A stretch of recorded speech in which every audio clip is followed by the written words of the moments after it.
What is up, ladies and gentlemen? Ncaa 31 here. Week two of the college football season. Gonna go over some week two matchups, or take a look at some week two matchups, and then play a game of Ncaa. Gotta get my feet back wet into being used to that bad boy. A lot of you'll get this throughout the college football season. You'll get weeks where you'll have good matchups, and you'll have weeks where you get a lot of stat games. There's quite a few stat games going on this week, as well as a couple of decent matchups out there. Again, that's just the nature of the beast. But you need those kind of games just to kind of get your team right, throw up some stats, and just to kind of, like for example, you have Notre Dame Toledo. You know how I was ranting and raving about some questionable schematic things Notre Dame was doing defensively. This is the kind of week to kind of like iron that kind of stuff out against an opponent that you should beat. You kind of want to really focus on dialing in and cleaning up mistakes. And then you also have a game like Oregon, Ohio State at high noon, which I'm watching as well. I'm watching that, and I'm watching Tennessee and Pitt. Really curious to see what type of team Tennessee is going to have this year. I kind of want the Vols to get back. The Vols are like the SEC version of Nebraska, where they just can't really find their way back again.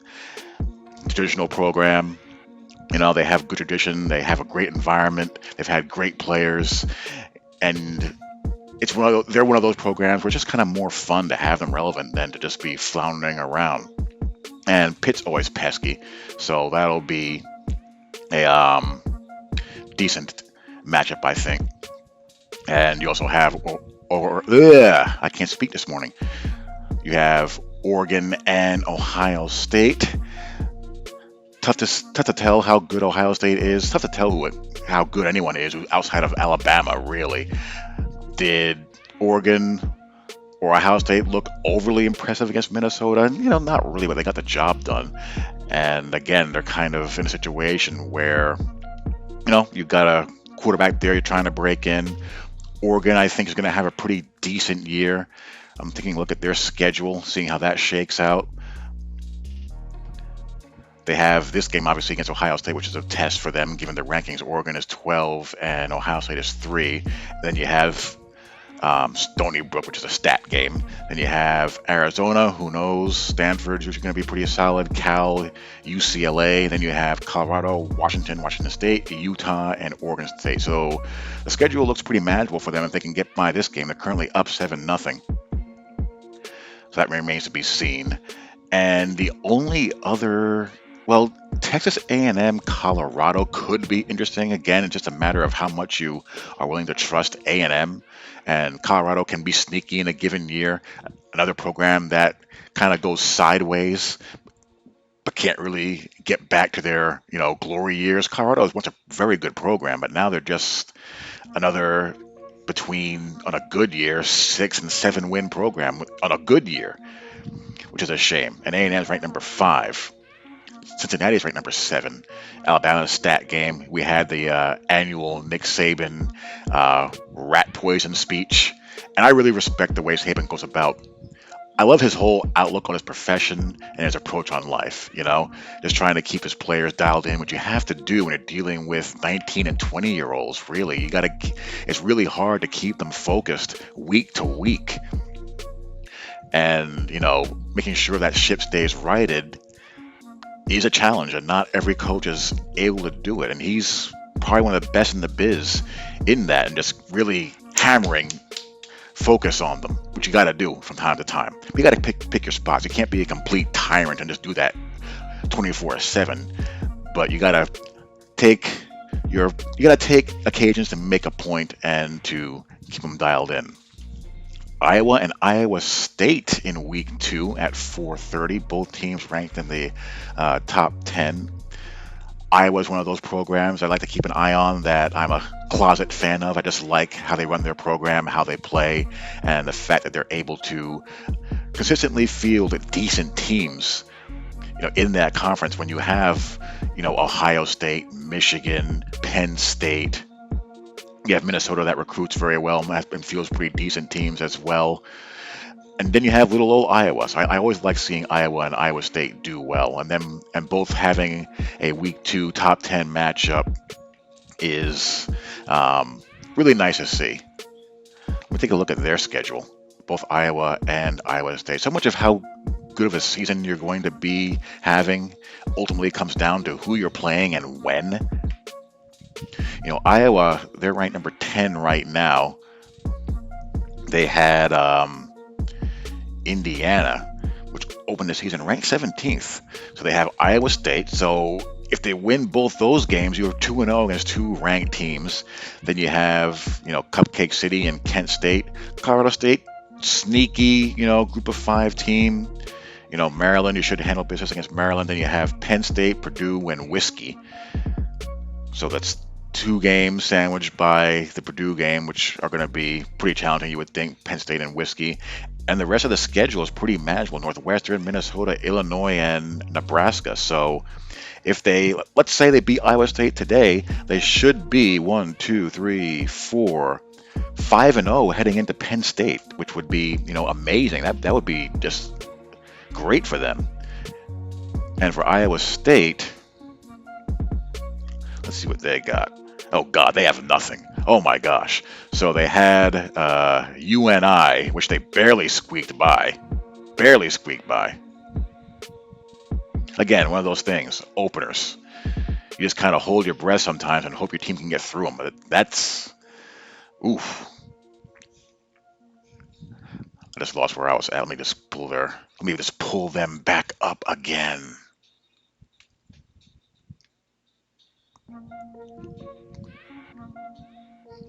The Big 12, man, that conference is falling apart.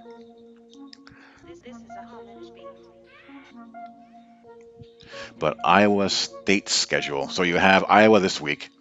You just have dog shit. You have UNLV. You have Baylor, Kansas, K-State. Okie State could be a tricky game. Then you have West Virginia. That can be a tricky game as well.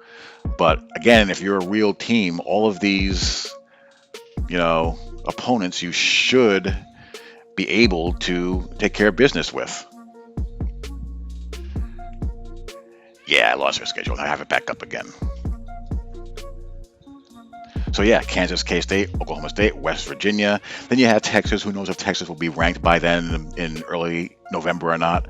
Hopefully Texas has a good year. And that game is something that means something. Then you have Texas Tech, and then you have Oklahoma.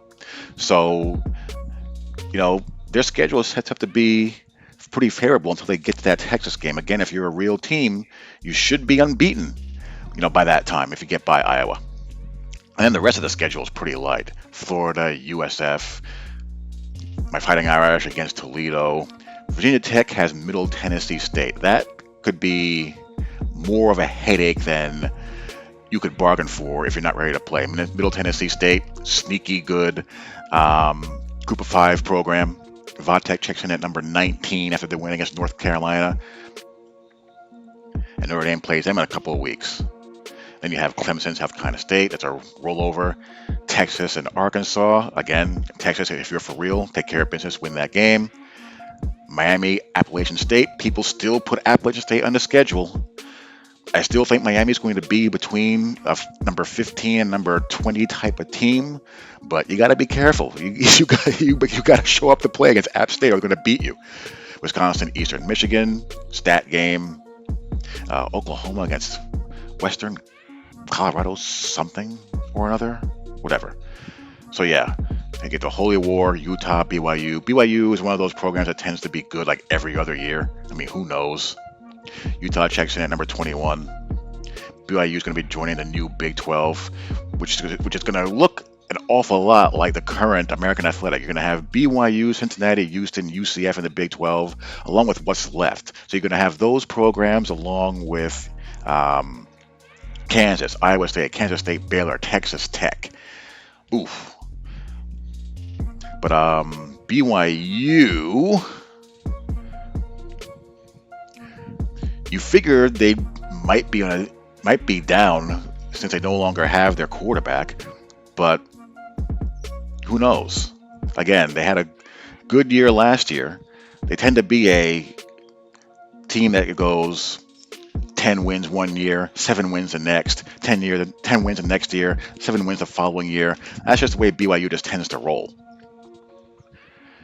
And with losing Zach Wilson, you probably think that's going to be the case again. They have Utah and Arizona State back to back.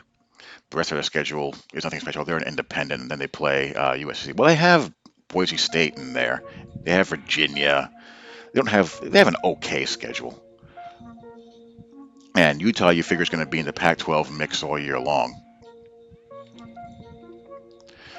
I'll have to check in on BYU just to kind of see what kind of team they have. They're another team that I like to follow outside of my own. I tend to follow outside of Notre Dame. I like following Alabama, obviously. I like to keep an eye on Ohio State. BYU, I follow Florida, Georgia. I like to follow and keep track of Whiskey, Vatech. I just have certain programs I really like to see do well. Nebraska, I want to see do well, but who knows? I have a hard time seeing a lot of wins from Nebraska, to tell you the truth. Just looking at them from the eye test, they don't look great.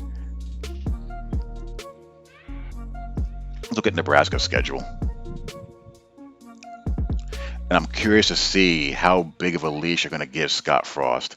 I mean, the guy is, outside of Tom Osborne, and like maybe a couple of others, maybe Eric Crouch, Tommy Frazier. He's a god in that state, an absolute god, and they're going to give him as much room or as much rope as they can before cutting the cord on him. But I just don't know if he's going to be able to get it done. I really don't. They have Buffalo, and that could be a tougher game than you would think, considering how they lost to Illinois. But they're playing at home, and they have Oklahoma, loss. Michigan State, I'll give them a loss against Michigan State. Northwestern, I'll give them a win against Northwestern. Michigan, I'll give them a loss. Minnesota, I'll give them a loss. Purdue, I'll give them a win. And they have Ohio State, Wisconsin, Iowa. So how many wins did I give them? I gave them Purdue. I gave them Northwestern and Buffalo. And they beat Fordham. That's 4 wins. That's horrible. But I don't see them winning any of those other games. And if you're Nebraska and you're getting your teeth kicked in yet again, what do? They've been so volatile in their athletic department and with their when I don't know. The big problem is that they don't have a recruiting pipeline anymore. They used to be able to recruit Texas, California, Florida.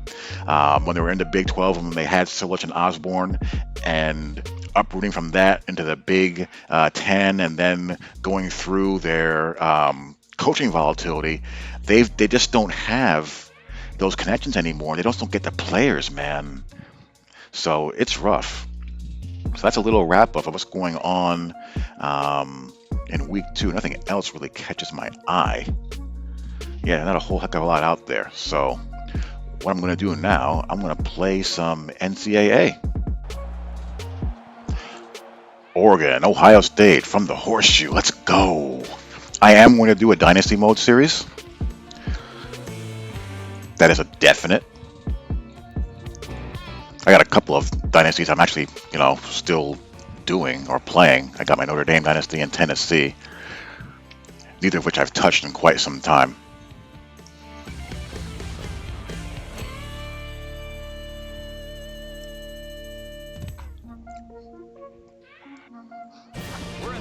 And we got some updated rosters cooking. As they get set to host this exciting football contest. Let's head down to the coin toss now. It's brought to you by Coke Zero. Real Coca-Cola taste and 0 calories. Enjoy everything. I really like this game. This is one of my favorite games ever. Yeah, it's dated. Yeah, it has issues that come with that, which we all know.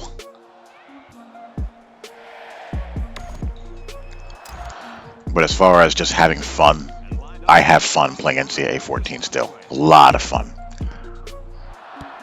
Excellent kick. And God help EA Sports if they ever screw up a reboot of this series. I swear to God, you will have wrath like you'll never have seen before from the community if that occurs. And what's sad is that we all kind of expect that to happen, which is a sad state of affairs. It really is. We expect the worst. leader from everything that they've told us. He's a guy that wants to go out there and make sure that the team gets the win first before he gets his catches. Kind of a rare breed in today's Stiff armorama and lots of dragging forward. My God. Last guy off in practice. Williams comes away with around 5 yards on the delayed handoff. Let's go with a little 4-2-5 look with the 3-3-5 split orama. Second down. Get the old jack linebacker there. Tackle to the 30-yard line. And you best believe when the series does come back, the 3-3-5 stack Bible will be published once again.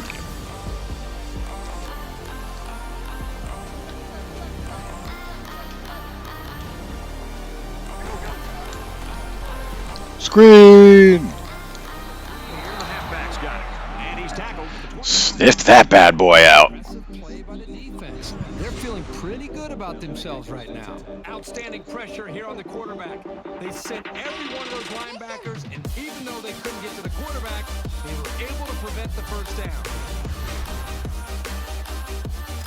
The quarterback brings his troops out onto the field. Swigglies.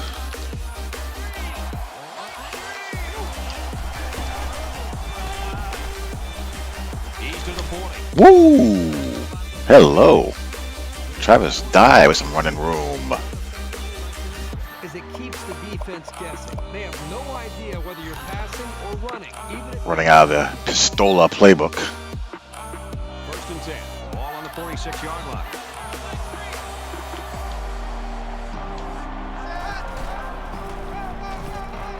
They'll go ground.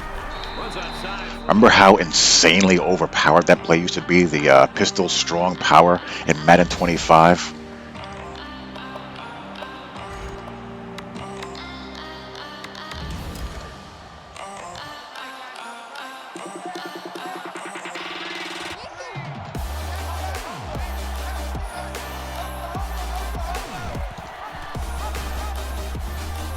Got an opening. Ooh, one guy to beat. Could not beat him. Is the decision maker. He sees an opening, decides to turn it upfield, and gets a nice gain and a first down.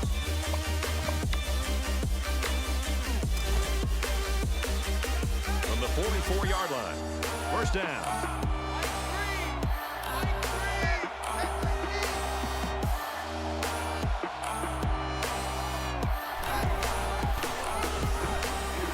Dives off the right side. Ooh, punched in the mouth. Gets about 4 yards on the play. That makes it 2nd and 6. Tried to do a stiff arm to the first defender, came off of him and got whacked. Lots of space. I'm running backwards. Not good. 2-yard gain. I pressed sprint and discombobulated myself.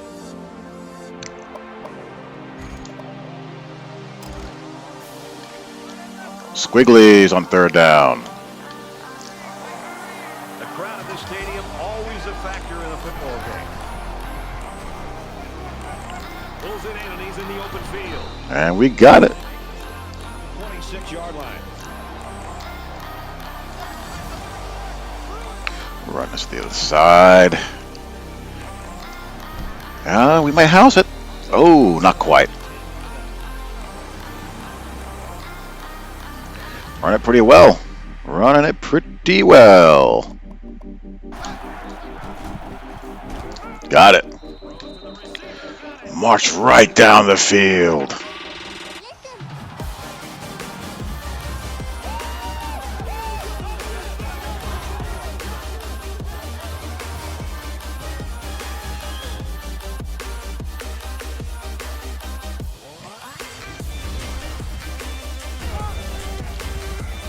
Screen!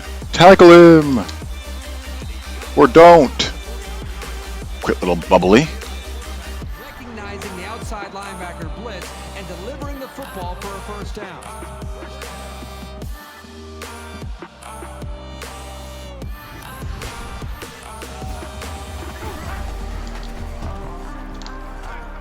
Can we get him? No, we can't. Oh, inaccurate, or he threw it away. One of the two. Nearly split that double team. Or those two people, rather.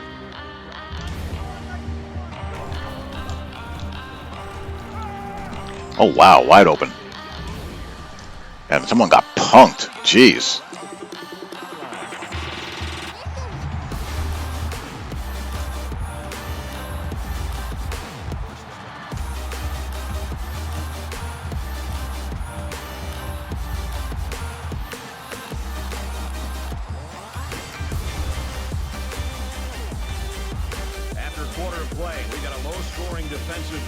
All right, first quarter is done. I'm only playing 6-minute quarters. Just want to play a quick game.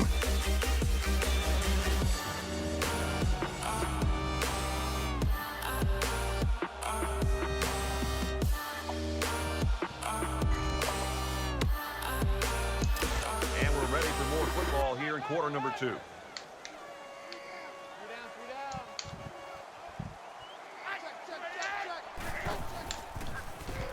Oh, another screen. Oh, he hurdled the blocker. 4th and inches. They'll probably go for it here. On the screenplay. And I thought this play was going to go for more yards, but the defense did a good job of shutting it. Wow, they're going to kick the field goal. Okay. Down. They're going to go for the easy 3 here.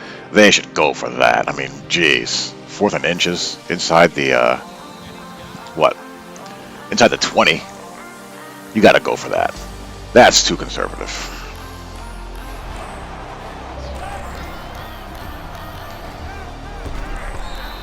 Have a little smash hitch there.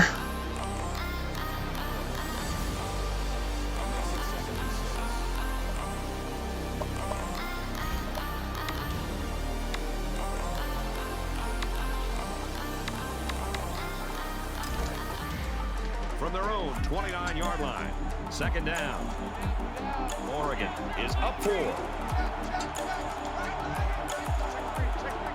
Oh, wow, it's just begging me to run over there. I mean, lordy. Lordy. Big old bubble there. No one over that gap at all. That's like stealing. Blitzeroo, maybe? Yes, it is. And wow, I thought I got the ball off. Jeez. Wake up, Ncaa. Wake up.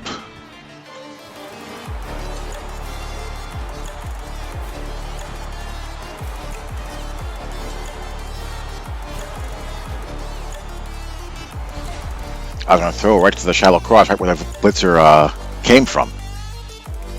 Might be neck and neck the whole way. Man, some of these alignments are just quirky as hell.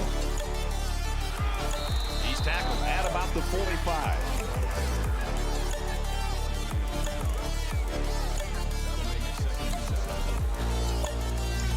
Even when I flipped the play, it didn't really line up the way I wanted to.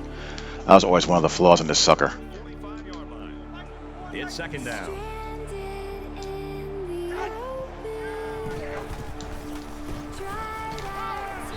Ooh. Had a step on him. Wow, they ran it and they got it. Jeez. Oh my God.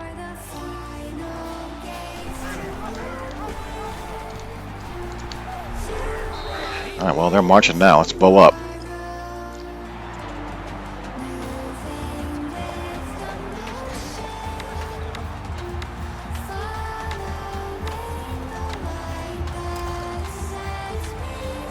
First down, 10 to go. Ball on the 30.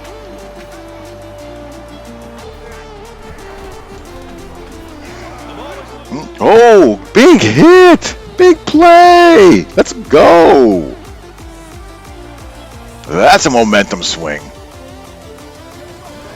That just shows you how determined this defense is. Great play by the linebacker to come up with. Boom, that is out. Clean. Let's go. Oof, the passing options out of this playbook are not great. No, that's not the play I wanted. No. Original.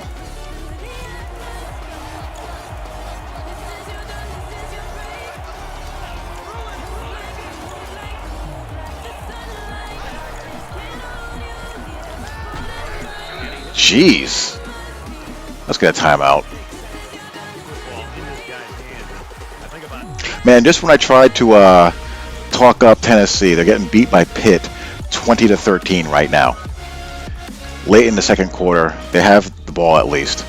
The Vols do. Oh, they might break one. They're going to score. They are going to score, and the Vols are going to tie the game up, pending the PAT.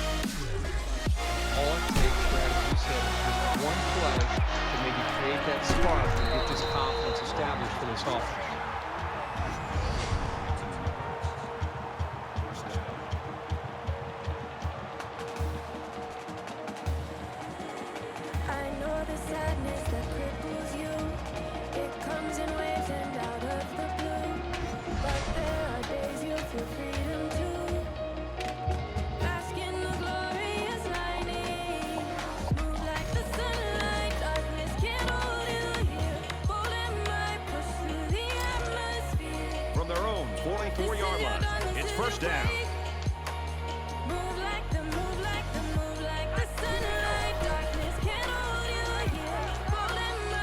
Close.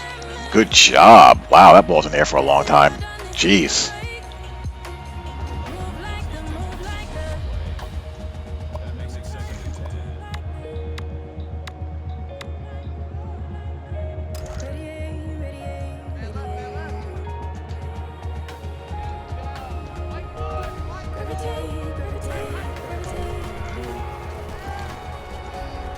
Oh, can we get him? Yes, we can. That's a coverage sack. Kayvon Thibodeau. Arguably the best edge rusher in the land. Need to work for that one. He just came off after he got flushed out of the pocket.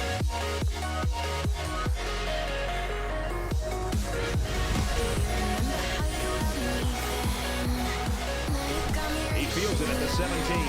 Woo! Wow, almost. That was saucy. Yeah, a bit of a slugfest right now, eh? Bit of an old-fashioned slobber knocker. This playbook has cripe for passing plays.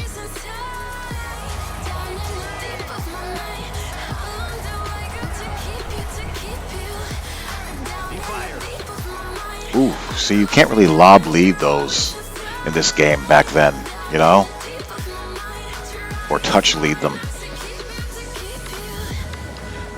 One of those show your age kind of deals.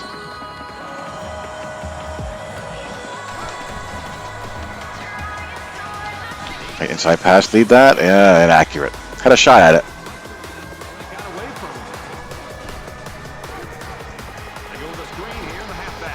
They're running screens like crazy. Oh my God!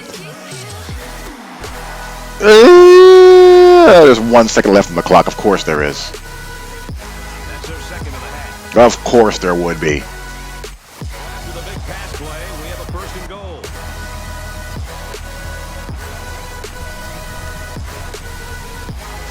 Kick is up. It's good. Tight first half of football, and we head to the break.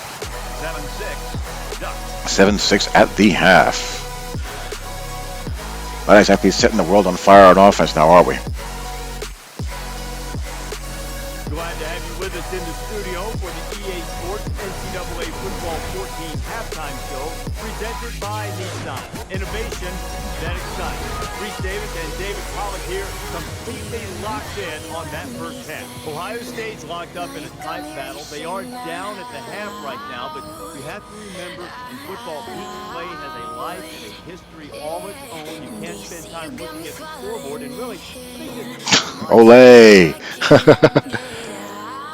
Yeah, Reese, when you talk about each play, there's a couple plays that could have swung this game the other way, and they could be leading at the half right now instead of being down. So I don't think you get discouraged whatsoever. You've had some success. This game is quickly within striking distance. There is no reason to get down. Find those things that you did well in the first half. Continue to go back to them. Continue to have success. Make a few more plays in the second half. Next thing you know, you look up and you're winning. we've done what we can do here at halftime. Time to get you back out to the second half. We'll keep an eye on everything going on in college football. Brad Nessler and Kirk Herbstreit ready for the call. Very close game now as we start the second half. Excellent kick.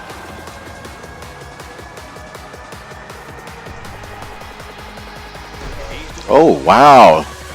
Some great blocks. Dudes on the ground, straight up smoked. So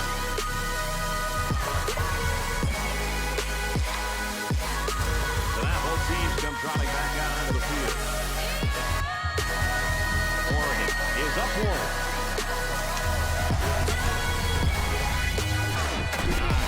Get him, get him. Look at the lineman just lay out there trying to block somebody.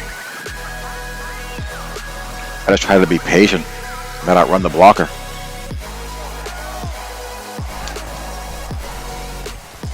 Touch.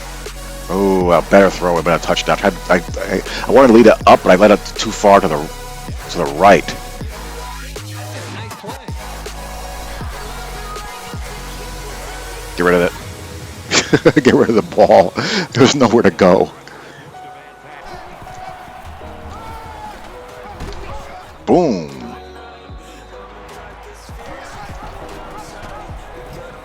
Oh, should have it. Oh, wow, he got off the... Oh, man. Wow, great play by the end there. That time, the defensive coordinator, I think, had a good idea of what was coming, put his players in position to make a play, and give those players a lot of credit. They played that third down with a lot of energy. That's a shame. And here, I don't think they need to feel any anxiety about trailing. Screen. Again, he smashes one of my defenders. Jeez. You can gain solid yardage, you're doing something right. Oof. Cover some ground here at the nose tackle, huh?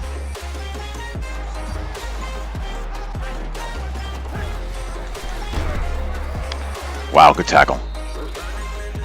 Shot the gaps there. Tried to run the old inverted ver. He was able to get through for a long. Now let's dial up the pressure, shall we?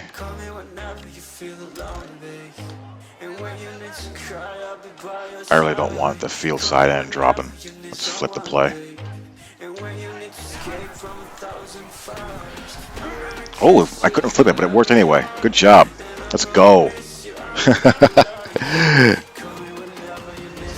or not he comes after his offensive lineman and challenges them to start playing a little bit better. Way to wig out there, blocker.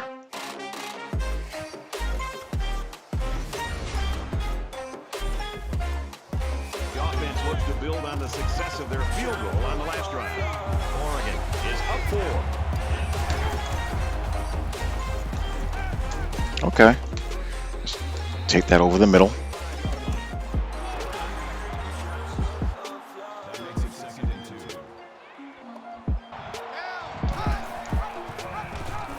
Let's go. Let's go. Ah. All right, got good blocking there. Read the pitch. Got a good lead block there.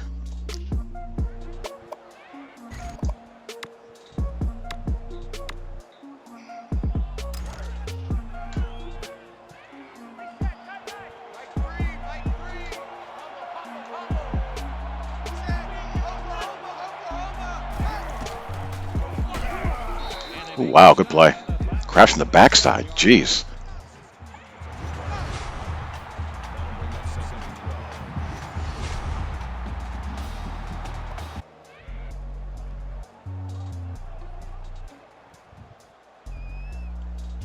We head to the final quarter, and we've got a great game on our hands.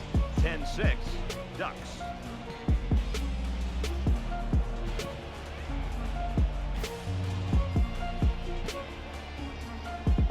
Get the fours up.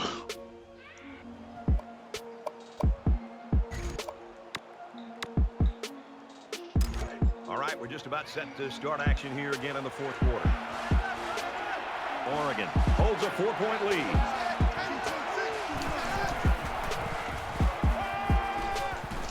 We get it there? Yes, we can. What a strike. Let's go. hung in there, waited for that bad boy to develop. That took some time. That took some time with a really nice route concept. Shallow cross with a follow and a post behind. Looks like straight cover 2 here. Took forever against a 3-man rush.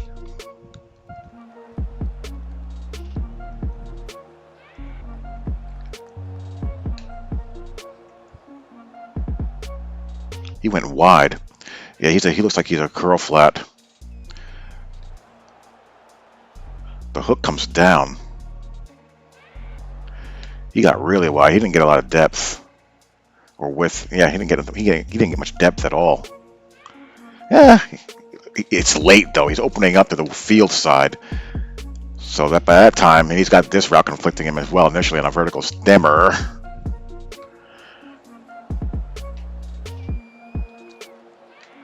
And that opens up that hole here. Took some time.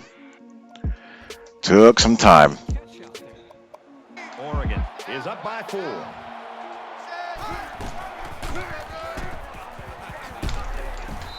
All right. He blitzed the B gaps there, it looked like.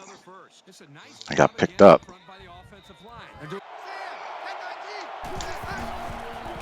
Press break. All right, knocking on the door.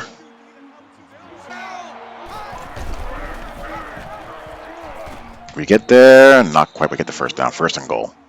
Move the chains, move the chains.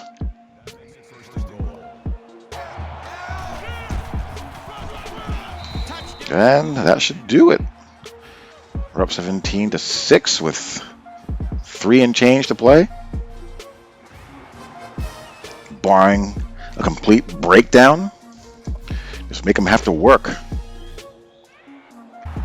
Ducks have really been all over the place. They're playing like a defense possessed. I love to watch a defense just pin its ears back and just fly to the football. They are playing with a reckless attitude, and it's really paid off. Yeah, both teams are getting a pretty good pass rush. So we're just about ready to return to action. Let's go.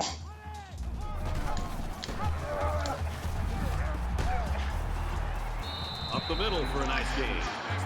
Last line of defense there. There was no one else. 5 wide receivers. Check it down. Check it down. At about the 43-yard line. The clock is my friend. They come out in a 5-wide set.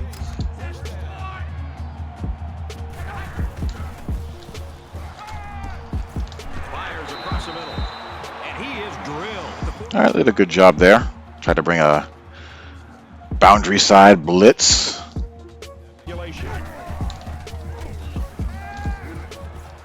Wow.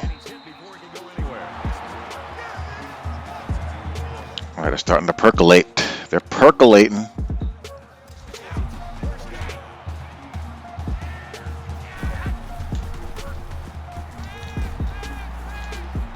Oh, what's happening here? Is he? Ooh, wow. That was close. Ah, nice spin move, though. Just going to get there in time. That alignment puts Thibodeau in a 3-tech, which is pretty wicked.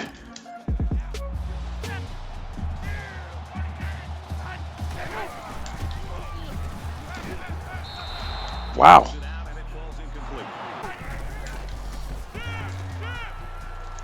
Ooh. That was a linebacker on him. Yeah. Marvin Harrison Jr. Man, I'm getting old. Linebacker got smoked, and rightfully so.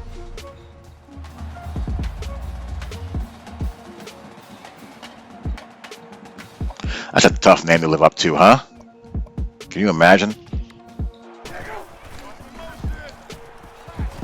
Yeah. Wow, it just marched right down the damn field. Good God. And they'll go for 2. And that touchdown gets these guys right back in the game. We're looking at a 1-score ball game now. Because a field goal would tie it. jeez. Alignment hell again. Ugh. Ugh. Ah. Ah.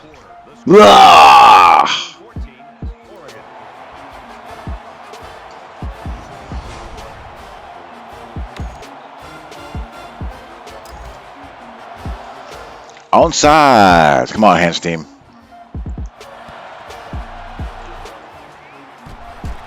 He's taken down at the 42-yard line. Let's get a first down. Get the hell out of here. Brought down after a nice run up the middle.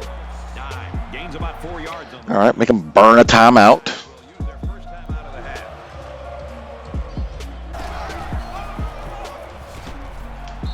And he's tackled after positive yardage. Well, the execution of this offense has been on display here on this. Push. Push. And that pickup-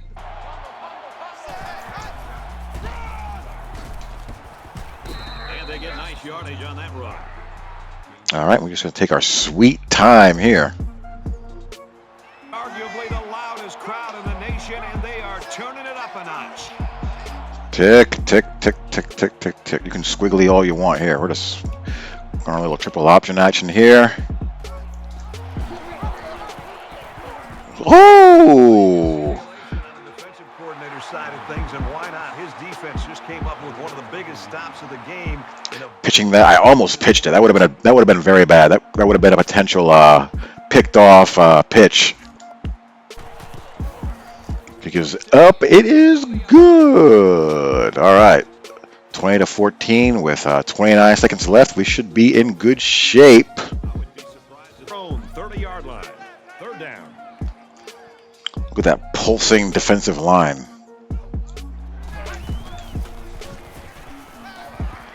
Go get him. Oh, almost had him. And good swat. Good swat.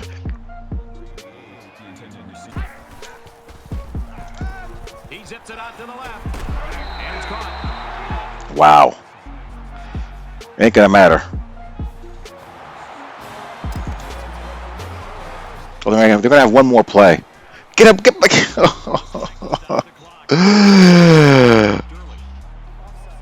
Oh, wow.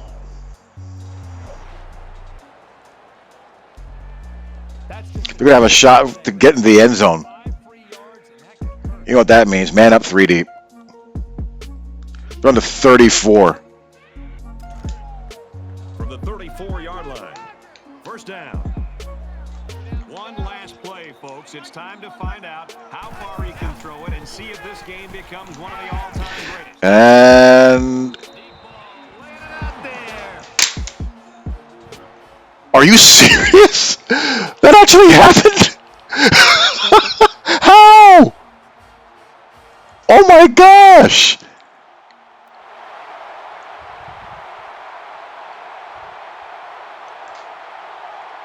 No way! No! It's like not even the game can believe that happened. You gotta be kidding!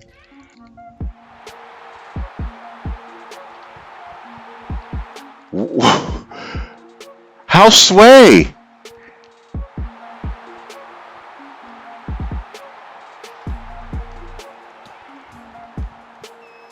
Who? Jeez, you have got to be kidding me.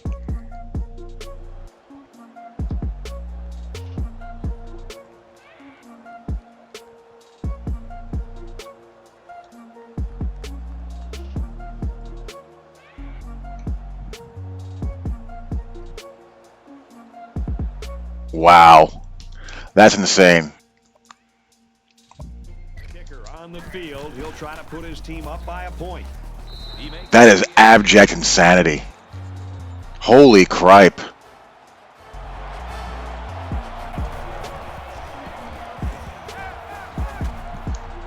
He's going to air it long. And that's the ball game. Wow. we really lost that game. Jeez. And so that's going to do it. Moral of the story there, even against the CPU, Never call 3D prevent. Just never do it, because that's what set up that opportunity. That's insane. Insane. Crazy.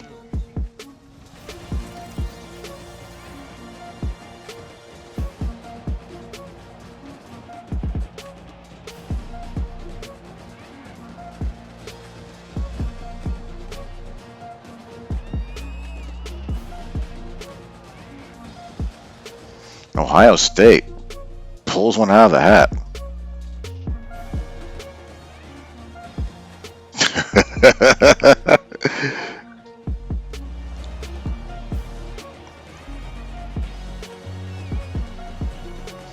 All right, well, back to watching college football, folks. Hope you guys enjoyed. I'll talk to you all later.